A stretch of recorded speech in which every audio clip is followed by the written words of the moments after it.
जम्मू कश्मीर में सुरक्षा बल का आज फिर मिली बड़ी कामयाबी। मुठभेड़ के दौरान अनंतनाग में 2 आतंकी ढेर। खुफिया सूचना के बाद सुरक्षा बलों ने वगामा इलाके में आतंकियों की घेराबंदी की थी। देर तक दोनों ओर से होती रही फायरिंग। डीजीपी के मुताबिक वगामा में मारे गए दोनों आतंकियों ने बिजभेरा में एक सीआरपीएफ जवान और एक मासूम की हत्या की थी। अनंतनाग में 24 घंटे के भीतर आतंकियों से दूसरी मुठभेड़। कल खुलचौर में सुरक्षा बलों के साथ मुठभेड़ में 3 आतंकी मारे गए थे। भारी मात्रा में हथियार बरामद किया गया था। कश्मीर आईजी का दावा, इसी महीने अब तक 48 आतंकी थे। इस साल मारे गए कुल आतंकियों की तादाद 118। आज शाम 4 बजे देश को संबोधित करेंगे प्रधानमंत्री नरेंद्र मोदी। कोरोना और चीन के खिलाफ भारत की रणनीति पर मिल सकते हैं अहम संकेत। अनलॉक 2 के लिए नई गाइडलाइंस जारी। 31 जुलाई तक बंद रहेंगे स्कूल, कॉलेज, सिनेमा, मेट्रो और अंतर्राष्ट्रीय उड़ानों पर पाबंदी। रात के कर्फ्यू के समय में भी बदलाव। रात 10 बजे से सुबह 5 बजे तक लागू रहेगा कर्फ्यू। माल ढुलाई से जुड़े लोगों को कर्फ्यू से राहत। दुकानों पर 5 से ज्यादा लोगों के जुटने पर पाबंदी नहीं। सोशल डिस्टेंसिंग का रखना होगा ख्याल। 1 जुलाई से लागू होंगी नई गाइडलाइंस। कोरोना वैक्सीन तैयार करने की दिशा में बड़ा कदम। भारत बायोटेक को मिली ह्यूमन ट्रायल्स की इजाजत। 2 चरणों में होगा ट्रायल। चीन के साथ तनाव के बीच केंद्र सरकार का बड़ा फैसला। 59 चाइनीज ऐप पर देश भर में बैन। टिकटॉक, लाइकी, वीगो जैसी पॉपुलर चाइनीज ऐप पर पाबंदी। सरकार ने इंफॉर्मेशन टेक्नोलॉजी एक्ट के सेक्शन 59A के तहत चीनी ऐप्स को किया ban. Cam scanner, UC browser, beauty plus जैसे चाइनीज ऐप भी बैन। शेयरिट, क्लीन मास्टर भी भारत में नहीं चलेंगे। बैन किए गए सभी 59 ऐप पर प्राइवेसी नियम के उल्लंघन के आरोप कई बार उठ चुके हैं सवाल। चाइनीज ऐप पर डेटा डाइवर्ट करने के भी आरोप। यूजर्स का डेटा चीन के सर्वर में जमा करने को लेकर आए थे निशाने पर।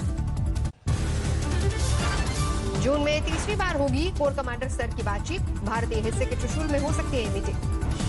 एलएसी पर तनाव करने के लिए आज फिर होगी कोर कमांडरों की बैठक। भारतीय दल का नेतृत्व करेंगे लेफ्टिनेंट जनरल हरेंद्र सिंह। केंद्रीय मंत्री वीके सिंह ने बताई गलवान में हिंसक झड़प की पूरी कहानी। कहा, चीनी टेंट में आग लगने के बाद चीनी सैनिकों ने किया हमला।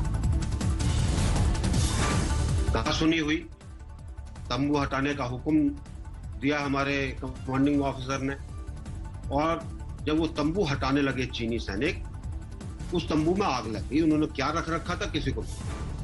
15 जून को चीनी सैनिकों की पोजीशन देखने गए थे भारतीय जवान। तय होने के बावजूद चीनी जवानों ने तब तक नहीं हटाए थे टेंट। भारत की इजाजत से चीन ने लगाया था तंबू। भारतीय फौज के पीछे हटने पर नजर रखने की दी थी दलील। चीनी सैनिकों के हमले के बाद भारतीय टीम ने और जवान बुलाए। अंधेरी रात में 500 से 600 जवानों के बीच जमकर हुई हिंसक झड़प। चीन को लेकर कांग्रेस के सवालों पर बीजेपी का वार। शाहनवाज हुसैन बोले, सच्चाई बता रहे हैं जनरल वीके सिंह, कांग्रेस समझना नहीं चाहती। जनरल वीके सिंह जी ने विस्तार से बताया है, कांग्रेस समझना चाहती है या नहीं समझना चाहती, ये देश को बताना होगा। गलवान घाटी में भारी संख्या में तैनात है चीनी सैनिक। इंडिया टुडे के रिव्यू में खुलासा। 25 जून को ली गई सैटेलाइट तस्वीरें। 22 जून को चीन और भारत के कोर कमांडरों के बीच मोल्डो में 11 घंटे लंबी चली बातचीत। भारत 2 टूक बता चुका है कि चीन की सेना को पीछे हटना ही होगा। सैटेलाइट तस्वीरों में 2 हिस्से में बटे नजर आ रहे हैं चीनी सैनिकों के कैंप्स। घाटी में बीट से बह रहा है नदी का पानी। सैटेलाइट तस्वीरों से नया खुलासा। गलवान नदी में पानी बढ़ने से चीनी सेना की बनाई सड़क बही। 3 हिस्सों में बटा चीन का फौजी कैंप। भारत चीन विवाद पर केंद्र को मिला मायावती का साथ। बोली, आपसी लड़ाई में दब रहे हैं देश हित के मुद्दे। चीन से तनातनी के बीच देश को मिली बड़ी खुशखबरी। 27 जुलाई तक अंबाला पहुंचेंगे 6 राफेल विमानों की पहली खेप। देश में लगातार बढ़ रही है कोरोना मरीजों की संख्या। 24 घंटे में सामने आया करीब 20,000 मामले। 5,48,000 के पार पहुंचा कुल आंकड़ा। देश भर में 24 घंटे में 380 लोगों की मौत। अब तक 16,475 की जान ले चुका है वायरस। महाराष्ट्र में कोरोना के 1,59,000 से ज्यादा मरीज 24 घंटे में सामने आए। 5,257 नए मामले। दिल्ली में 83,000 के पार पहुंची कोरोना मरीजों की संख्या। 24 घंटे में 2,889 नए मामले। अब तक 2,623 की मौत। दिल्ली में 4 से 5 दिनों में और गहराएगा कोरोना संकट। मुख्यमंत्री ने लोगों को दिलाया भरोसा। कहा, नहीं घबराने की कोई जरूरत।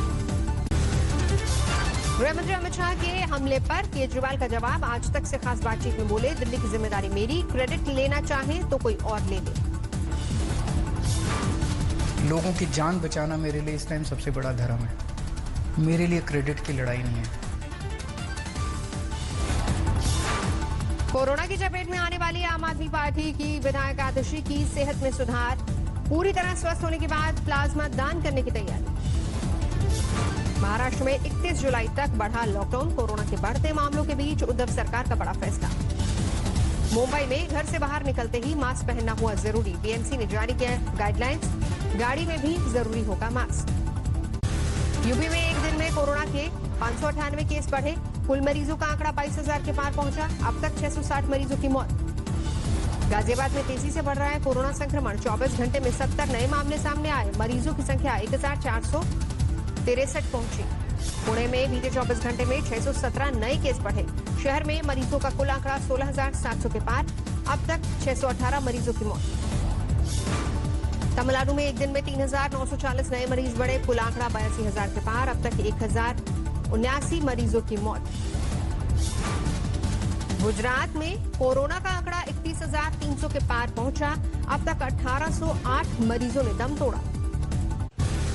यूपी में कांग्रेस अल्पसंख्यक मोर्चे के अध्यक्ष शाहनवाज आलम को यूपी पुलिस ने गिरफ्तार किया, उनकी रिहाई के लिए हजरतगंज थाने पहुंचे कांग्रेसी नेताओं पर पुलिस का लाठीचार्ज। मुरादाबाद में कांग्रेस के जिला अध्यक्ष समेत 11 नामजद और 15 अज्ञात कांग्रेसियों के खिलाफ केस दर्ज। डीजल पेट्रोल की महंगाई के खिलाफ प्रदर्शन में सोशल डिस्टेंसिंग का पालन नहीं करने का आरोप। बाबरी मस्जिद विध्वंस केस में सुनवाई के लिए साध्वी रितंबरा पहुंची, लखनऊ स्पेशल सीबीआई कोर्ट में केस। छत्तीसगढ़ की राजधानी रायपुर में सीएम हाउस के सामने युवक ने आत्महत्या की कोशिश की, बेरोजगारी से परेशान होकर लगाई आग, 50% जली हालत में अस्पताल में भर्ती। ग्रेटर नोएडा में मकान के विवाद में 2 गुटों में चली गोलियां, एक शख्स की मौत, कईयों की हालत गंभीर, गांव में सुरक्षा बढ़ाई गई। रतलाम में पूर्वी केंद्रीय मंत्री कांतिलाल भूरिया समेत 1.5 दर्जन कांग्रेस नेताओं पर केस दर्ज। कोरोना में प्रतिबंध के बावजूद कार्यकर्ता सम्मेलन करने का आरोप।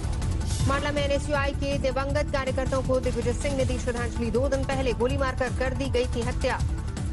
सीतामढ़ी में तेल की बढ़ी हुई कीमतों के खिलाफ कांग्रेस का प्रदर्शन, लग्जरी कार को रस्सियों से खींचकर पूरे शहर में घुमाया। वाराणसी में मास्क नहीं पहनने वालों की डीएम ने जमकर लगाई क्लास, हालात का जायजा लेने खुद शहर की गलियों में पहुंचे। सीतामढ़ी के राधाकृष्ण गोयनका महाविद्यालय में हाई वोल्टेज ड्रामा, सभी प्रोफेसर ने सामूहिक इस्तीफे की दी धमकी, प्रोफेसर को असामाजिक तत्व कहे जाने से नाराज। लखनऊ के सरोजनी नगर में दरोगा के घर पर चोरों ने बोला धावा, नकदी गहने लूटकर फरार। यूपी की स्पेशल टास्क फोर्स ने जमशेदपुर से रंजन मिश्रा नाम के नटवर लाल को गिरफ्तार किया, बड़े प्रशासनिक अफसरों के नाम से दर्जनों लोगों को चूना लगा चुका था। दरभंगा में जन अधिकार पार्टी के कार्यकर्ताओं ने पेट्रोल डीजल की महंगाई के खिलाफ किया प्रदर्शन, बैलगाड़ी पर बाइक लाद कर निकाला जुलूस। यूपी के हरदोई में टिड्डियों का हमला, कृषि विभाग और शुगर मिल ने मिलकर किया दवा का छिड़काव। श्रीनगर में सेना के जवानों ने किया रक्तदान, खून की कमी से जूझ रहे मरीजों की होगी मदद। बिहार विधानसभा की 12 सीटों पर झारखंड मुक्ति मोर्चा लड़ेगा चुनाव, बुधवार को बिहार के नेता मुख्यमंत्री हेमंत सोरेन से करेंगे मुलाकात। बुल्ढाना में काम में ढिलाई करने से नाराज किसान ने बैंक मैनेजर को जड़ा थप्पड़, केस दर्ज। इम्फाल में कोरोना को मात दे चुकी 22 साल की लड़की ने किया सुसाइड, कमरे में पंखे से लगाई फांसी। कन्नौज में स्वास्थ्य सेवाओं की फिर खुली पोल, तेज बुखार में तप रहे 1 साल के बच्चे को पिता लेकर अस्पताल में चक्कर लगाता रहा, इलाज नहीं मिलने पर बच्चे की मौत। कोल्हापुर में बाइक सवार ने महिला से छेड़छाड़ की, लोगों ने ढूंढकर उसे सिखाया सबक। मध्य प्रदेश में अगले 2 दिनों में हो सकते हैं कैबिनेट विस्तार, प्रधानमंत्री मोदी और अमित शाह से मिलने पहुंचे मुख्यमंत्री शिवराज सिंह चौहान। शिवराज कैबिनेट में सिंधिया खेमे को मिलेगी तरजीह, आज से 9 विधायक ले सकते हैं मंत्री पद की शपथ। ज्योतिरादित्य सिंधिया ने मध्य प्रदेश के सीएम शिवराज सिंह चौहान को सौंपा 30 लाख का चेक, कोरोना के खिलाफ जंग में सहयोग। मुजफ्फरनगर में मुआवजे की मांग को लेकर किसानों का धरना, प्रशासन को 4 दिनों का अल्टीमेटम। दिल्ली में पूर्वांचल मोर्चा का कैंडल मार्च, एक्टर सुशांत की खुदकुशी केस में सीबीआई जांच की मांग।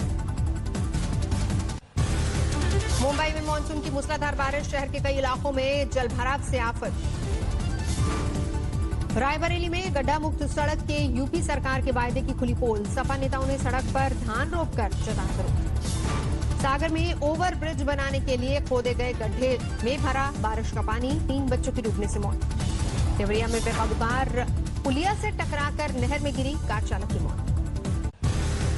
दिल्ली में बनेगा देश का पहला प्लाज्मा बैंक, कोरोना के गंभीर मरीजों के इलाज में होगी सुविधा। पश्चिम बंगाल के राज्यपाल से मिला बीजेपी का प्रतिनिधिमंडल। एम्फन तूफान से राहत को लेकर पीड़ितों तक नहीं पहुंचने की शिकायत। पंजाब के बरनाला में केंद्र सरकार के खिलाफ आम आदमी पार्टी का विरोध प्रदर्शन, किसानों के मुद्दे को लेकर हल्ला बोल। लखनऊ में समाजवादी पार्टी के छात्र विंग का विरोध प्रदर्शन, कोरोना काल में परीक्षा स्थगित करने की मांग को लेकर योगी सरकार के खिलाफ हल्ला बोल। कानपुर महिला शेल्टर होम में कोरोना की बड़ी घुसपैठ, 9 और बच्चियों को संक्रमण, अब तक 57 बच्चियां कोरोना पॉजिटिव। दिल्ली से सटे फरीदाबाद में 1 जुलाई से खुलेंगे मॉल, नियमों के पालन की सख्त हिदायत। इंदौर में 1 जुलाई से शुरू होगा कोरोना किल कैंपेन, स्वास्थ्य कर्मियों के लिए शुरू हुई खास ट्रेनिंग। एलएसी पर चल रहे तनाव के बीच दिल्ली, जम्मू कश्मीर और बिहार के लिए खुफिया अलर्ट जारी, आतंकी हमले की योजना बना रहा है आईएसआई।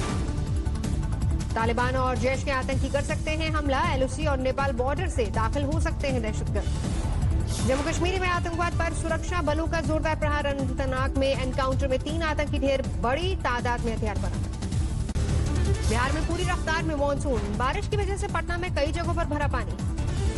महानंदा और कोसी नदी के जलस्तर में बढ़ोतरी, कई जिलों में मंडराया बाढ़ का खतरा। उत्तराखंड में झमाझम बारिश, देहरादून में आसमानी आफत ने बढ़ाई लोगों की मुश्किलें। पश्चिम बंगाल के कई इलाकों में भारी बारिश, जलमग्न हुआ आसनसोल स्टेशन का इलाका, रेल यात्रियों की बड़ी मुसीबत। असम में भारी बारिश के बाद जारी है बाढ़ के हालात, 23 जिलों के करीब 10 लाख लोग प्रभावित, बाढ़ से अब तक 24 लोगों की मौत। साल 2020 की दूसरी छमाही में सैमसंग की नई उड़ान, 2 नए फोल्डेबल स्मार्टफोन लॉन्च कर सकती है कंपनी। फेसबुक ने जारी किया अलर्ट, अफवाह या गलत जानकारी फैलाने वाली पोस्ट पर होगी कड़ी कार्रवाई। पाकिस्तान के कराची पर आतंकी हमला, स्टॉक एक्सचेंज की बिल्डिंग में घुसे आतंकवादी, सुरक्षा बलों ने 4 को किया घेर।